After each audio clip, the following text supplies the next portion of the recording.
परासु वा यद्भद्रं तन्न आसु वा।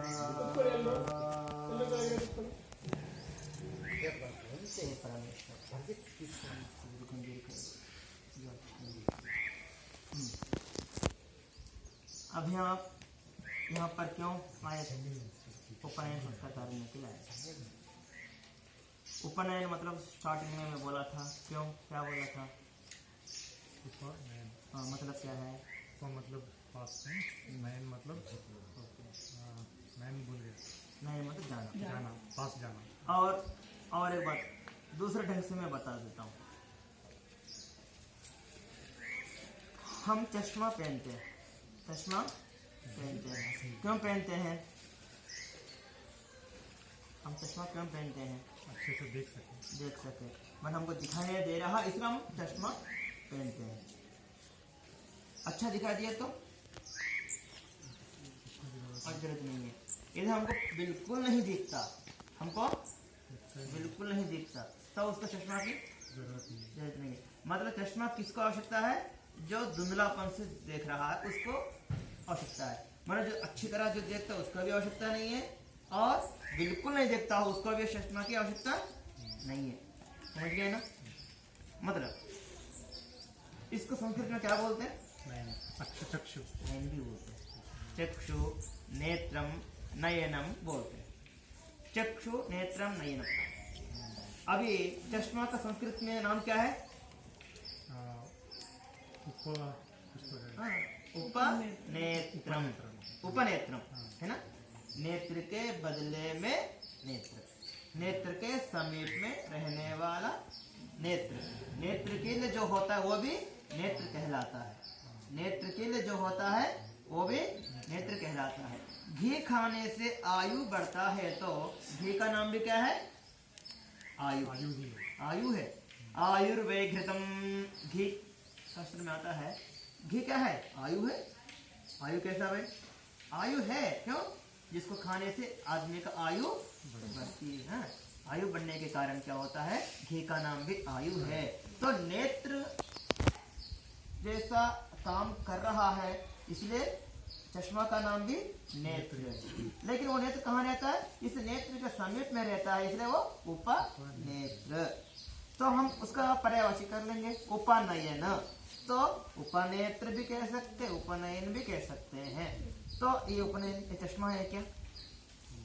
हाँ मतलब है इस तरह से चश्मा ही। चश्मा है। किसका चश्मा है? आइए बताता हूँ।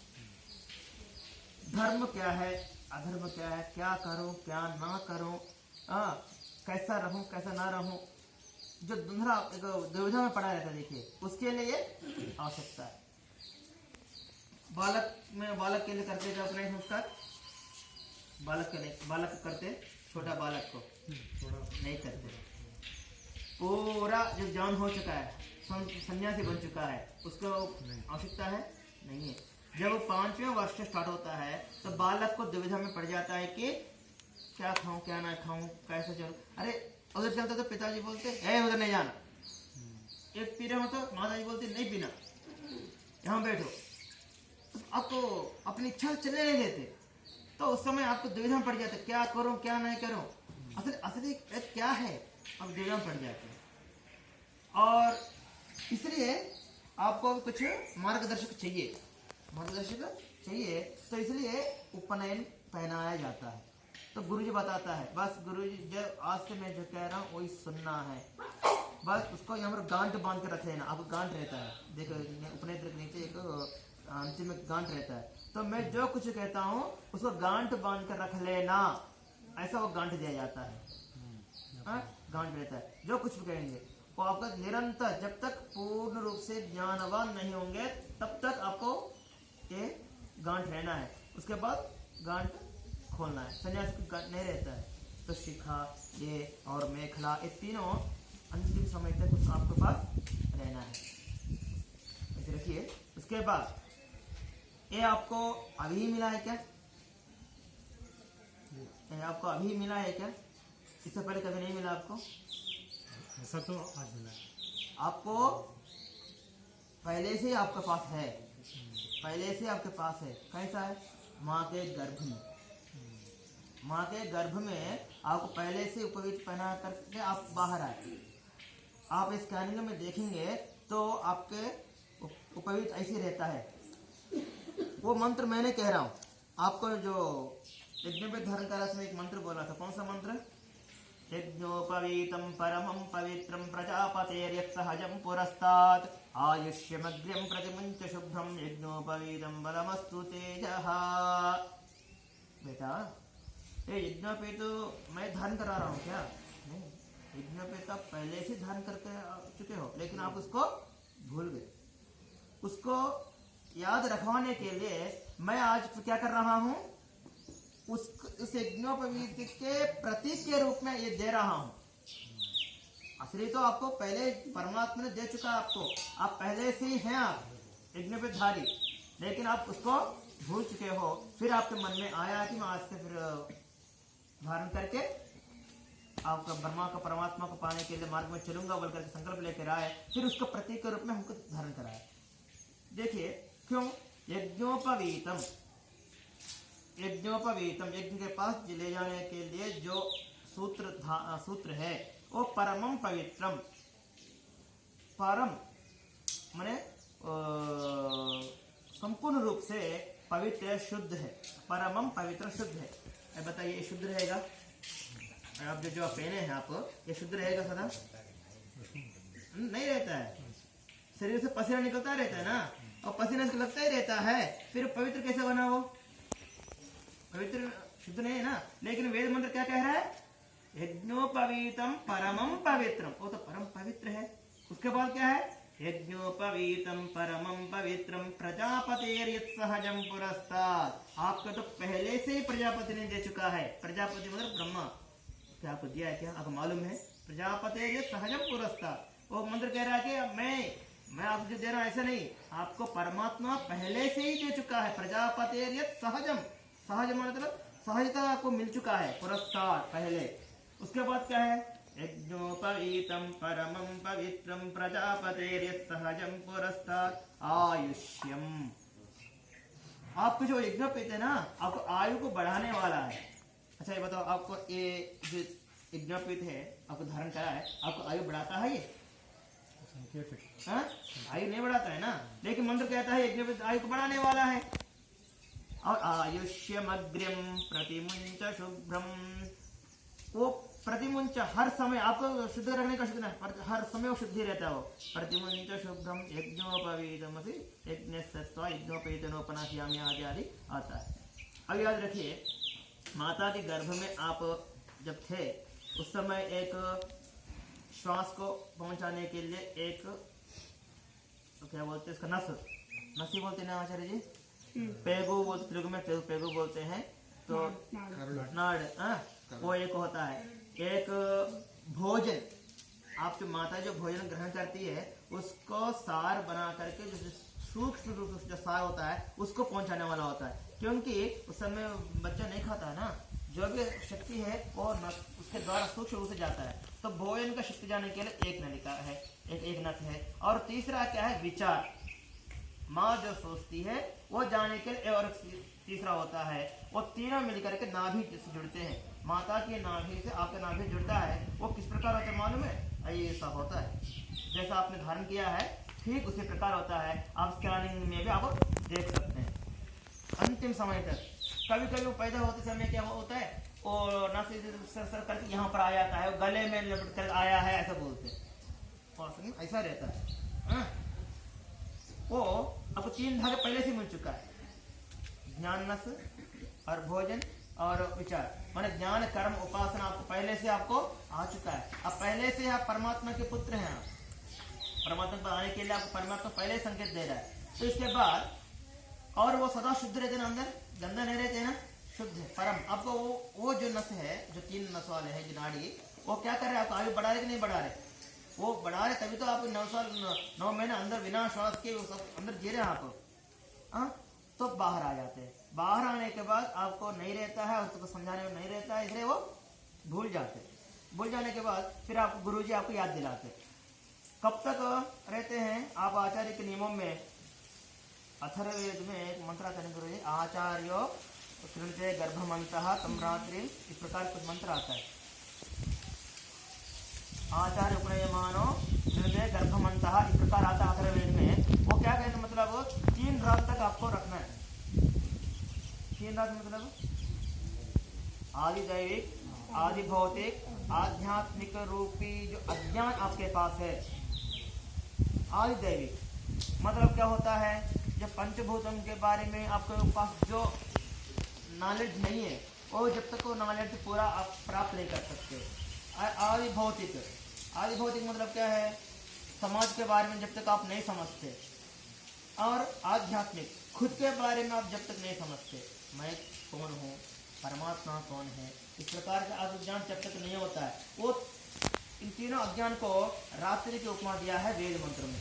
तो जब तक ये ज्ञान नहीं होता तब तक आचार्य अपने पास ही रखते हैं। उसके बाद जब पूर्ण रूप से हो जाते हैं तब समावर्त संस्कार हो जाता है। अंतिम में समद्रष्टुम अभिसंयन्ति देवाः, अथर्ववेद में आता है। उसको देखने के लिए दूर दूर से देव लोग आ जाते हैं, देवता आ जाते हैं। देवता मतलब विद्वान सोए देवाः, विद्वान लोग आ जाते हैं। अच्छा अमोजय मंजुनाथ, अमोजय मंजुनाथ, अमोजय मंजुनाथ, ये ऐसे ऐसे आकर के आपको परिचय लेकर के आपके पास ज्ञान लेकर के चले जाते हैं।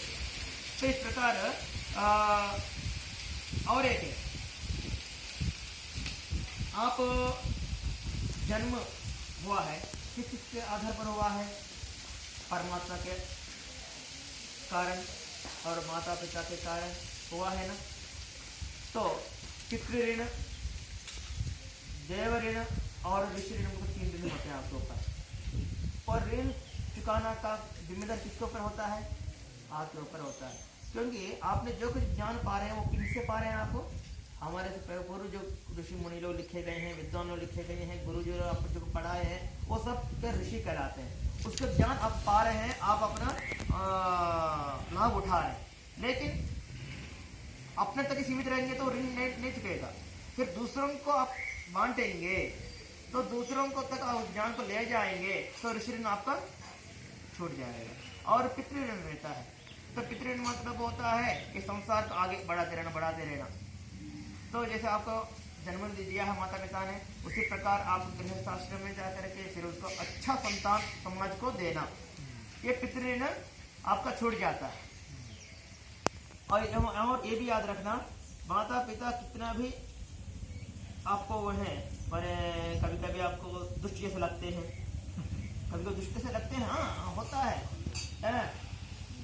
अब जब शादी हो जाएगा, सब कुछ हो जाएगा, कुछ विद्या में आगे बढ़ेंगे, तो इतना बड़ा हूँ तो माता पिता के पास कुछ ज्ञान नहीं है, ऐसा आपको सिंह भी आ सकते हैं। तो सिंह आ सकते हैं तो माता पिता कम देखने जाता है, तो माता समय पिताजी क्रोध होकर कुछ बोल जाते हैं, डांटते हैं, गाली भी दे सकते हैं किसी समय पर। उस समय भी आपको पिता कुछ नहीं बोलना, वहां पर वो शांत रखना। हाँ, सब सहते हुए जो माता पिता के प्रति जो आपका कर्तव्य है, उनको अच्छा देखना, अच्छा खान पान देना, और उनको जैसे एक बच्चे से देखना, अब से मृत्यु पर्यंत आप बच्चे से देखना, माता पिता को संभाल के रखना, इससे भी आपको पितृ ऋण छूटता है।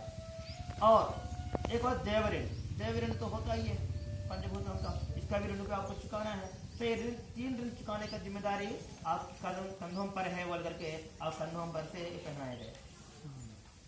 और आत्मा, प्रकृति, मोक्ष कैसे चुकाना जी, पंचमहाभूतों का ऋण कैसे चुकाना, यज्ञ से चुका सकते हैं आप। हर दिन यज्ञ का हम काम करना है, तो हर दिन नित्याग्निहोत्री आपको बनना है। तो आपको गुरुकुल में आपसे जो है सिखाते हैं, आपसे सीखने के बाद आपको मेरा ज्ञान जब तक प्राप्त नहीं होगा तब तक आपको वो करने का विधान होता है, उससे 3 ऋण आपको हो जाता है। और साथ में प्रकृति क्या होती है, और आत्मा क्या होता है, परमात्मा क्या होता है, इसे जानने के लिए आध्यात्मिक ज्ञान, आदि भौतिक ज्ञान और आदि दैविक ज्ञान की आवश्यकता है। इस ज्ञान पाने के लिए आपको क्या करते हैं, 3 धागा पहनाते हैं। तो निरंतर आपको कोशिश कैसे होना चाहिए, आध्यात्मिक, आध्यात्मिक, आदि भौतिक जानने के लिए कोशिश होना चाहिए। तो ये ब्रह्मगान डालते हैं अंतिम में, होता है ना, कैसे लेना है, गुरु देता है, इसलिए गुरुकुल गाना है। तो समित पकड़ करके 3 समित पकड़ करके आते हैं, वेदारंभ संस्कार में होता है वो तीन समित को आहुति दिलवाए ना, आहुति गुरु के पास आकर के देने से वहाँ गुरु जी उसमें डलवा देते हैं, डलवाए नहीं डलवाए, तीन आहुति दिलवाए ना समित से, तो पकड़ करके आ जाते हैं। तो गुरु जी बोलते हैं मैं ठीक है मैं दिलवा दूंगा, ये आध्यात्मिक आदि भौतिक आदि ज्ञान में दे दूंगा, तो मेरे पास रहना पड़ेगा। पिताजी भी आप संदर्भ में बोल दिए ना, तो एक वेद का 12 वर्ष रह करके आपको यहाँ रहना है, तो इस प्रकार के रह करके गुरु के पास इस ज्ञान को पाना है। बाहर जो ज्ञान मिलता है वो अलग है, वो अलग है, लेकिन इस संसार को पार करने का ज्ञान वो अलग है, उसको गुप्त विद्या कहेंगे। वेद उपनिषद दर्शन इंटरमीडिएट डिग्री सब कुछ वो क्या है, अविद्या है। अविद्या मतलब पराविद्या, अपराविद्या और पराविद्या अलग होता है। वो विद्या मात्र है, वेद से लेकर के जितने भी डिग्री स्टडी सब्जेक्ट है वो सब कुछ क्या है, विद्या। हाँ, अभ्युदय के लिए होता है, चारों वेद का ज्ञान हो, यज्ञ कार्य का हो, सब कुछ वो क्या है, विद्या मन अभ्युदय के लिए होता है। निश्रेष विद्या अलग है, उसको बोलते हैं गुप्त विद्या। पराविद्या वो अलग है, वो केवल गुरु के पास ही रहता है। वो आपको गुरुकुल वास करते समय आपको देख करके उसको उपदेश देता है अंतिम में। हाँ, असली उपदेश उस समय होता है गुरु का। वो गुरु को उपदेश देने के लिए आपको गुरु का पहले विश्वास जीतना होता है, वो जीतने का गुरुकुल वास करना पड़ता है आपको। इस प्रकार वो अलग है। उसके बाद आप घर में भी देखे होंगे, माता लोग क्या करती हैं, एक ये होता है ना पल्ला को गांड डाल देती है, ऐसा गांड डाल करके रख देती है। पुराने जमाने, आजकल तो कोई नहीं कर रहा है सर, लेकिन ऐसा गांड डाल देते हैं, चले जाते बाहर। तो गांड देखने से क्या पता चलता है उनको, हाँ अमुक मुझे काम कुछ करना था है ना, वो भूल गए बोल करके फिर काम कर लेते हैं। हाँ, दादी को जो होते हैं पुराने जो लोग, उनको देखे, मैं भी देखा था अपने घर में, तो ऐसे गांड डाल देते हैं। पुरुष लोग भी कुछ लोग जब जाते हैं तो गांड डाल देते हैं, उसके ऊपर जो सल्ला होती है गांड डाल के रखते हैं, मैं गांड किस लिए डाला हूँ फिर याद करते हैं वो लोग। तो इसी प्रकार ब्रह्मचार्य को हर एक समय वो बात, मैंने जो बात बताया वो याद रखने के लिए क्या होता है, यज्ञोपवीत में थोड़ा लंबा सा होकर के गांड डाला होता है, तो ब्रह्म गंठी बोलते हैं। वो लगभग उसको नहीं है, तो आजकल वो नहीं आ रहा शायद, तो हम बनाते उसको बना करके डालते हैं। उससे क्या होता है कि वो ब्रह्मगांठ, उसका नाम क्या है, ब्रह्मगांठ होता है। और ब्रह्मगांठ होता है ब्रह्म ग्रंथि, ब्रह्म को जानने के लिए। आपने क्यों आए यहाँ पर, ब्रह्म ज्ञान के लिए आए ना। तो आपने आया है अपने कर्मफल भोगने के लिए, इस सृष्टि में जन्म लिया है, भोगाप वर्गार्थ व्यंद्रश्यम। उस प्रकार साथ साथ में आप इस अपने पूर्व जन्मों में, इससे पहले जन्मों में जो कर्म किए थे, जब अच्छे हो जब बुरे हो, उन सबका फल को अनुभव करना आपको ऊपर है। तो अनुभव करते हुए, उसको दूर करते हुए आपका प्रयत्न हर एक कदम आपको किस तरफ बढ़ना है, ब्रह्म तरफ बढ़ना है। इसलिए आपको ब्रह्मचार्य का व्रत दिया गया। ब्रह्म मतलब क्या होता है, परमात्मा। ब्रह्म मतलब परमात्मा, चार्य मतलब चलने वाला। ब्रह्म को पाने के लिए, ब्रह्म को जानने के जो नियम होता है उस नियम में चलने वाला का नाम क्या है, ब्रह्मचारी। तो ये व्रत में धारण करना बोल करके एक ब्रह्मगान डाल देते हैं, ब्रह्म को पाना है। और साथ में ब्रह्म मतलब होता है ज्ञान, माने वेद। आपका जो वेद है, आपकी जो शाखा है, उसको निरंतर आज से आपको सीखना है और जो पढ़ना है वो आपको याद दिलाता रहता है ब्रह्मगान। और ब्रह्म मतलब होता है स्वाध्याय, निरंतर आत्मनिरीक्षण करना, ब्रह्म संध्या करना। बाद में आप संध्या सिखाएंगे। अगर ब्रह्म मतलब संध्या होती है, तो संध्या कैसा करना, ये आपको हर दिन आज से मृत्यु पर्यंत आपको संध्या करते ही रहना है, नहीं तो आप ब्रह्मकांड को जो लगाया था वह फल प्राप्त नहीं होता। तो ब्रह्म को पाना होगा।